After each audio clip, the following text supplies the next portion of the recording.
Start. Mr. Chairman and members of Commission, on behalf of the Government of India, I welcome you to this country and to this place.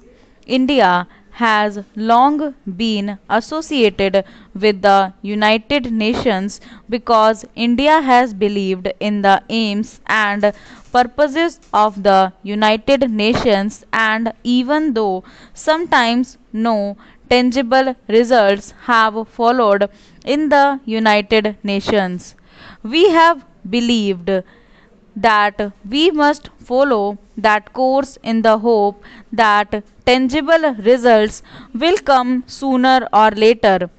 We have taken part in your various commissions because we have felt that, quite apart from the political aspect of the United Nations, the economic aspect is at least as important, if not more important. Indeed, we cannot consider the one without the other.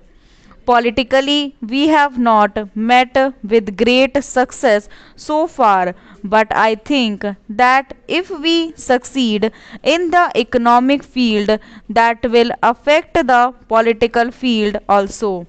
There has been talk in the past of one world in the political sense, but it is even more important to consider it in the economic sense.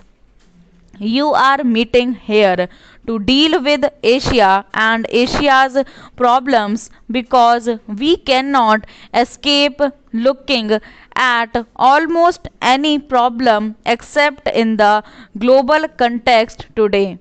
Asia is big enough, and the subjects you have to deal with are vast and of very great importance.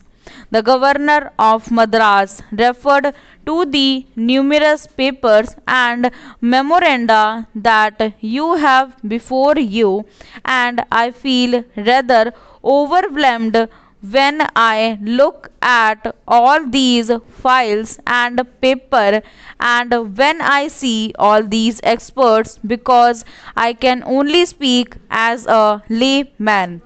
But while experts are quite inevitable in the modern world, sometimes I have a feeling that they become very impersonal and look at problems as if they were mathematical and algebraic formulae.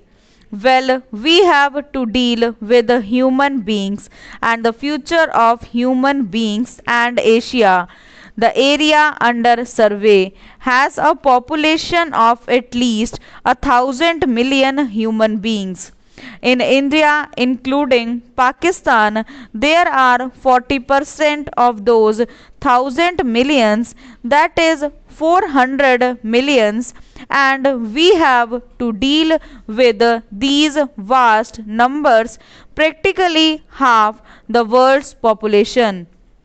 If you look at the human aspect of these 1,000 millions, with their sufferings, with their wants, with their joys and sorrows, the problem becomes something much more than a dry economic problem which you have to solve.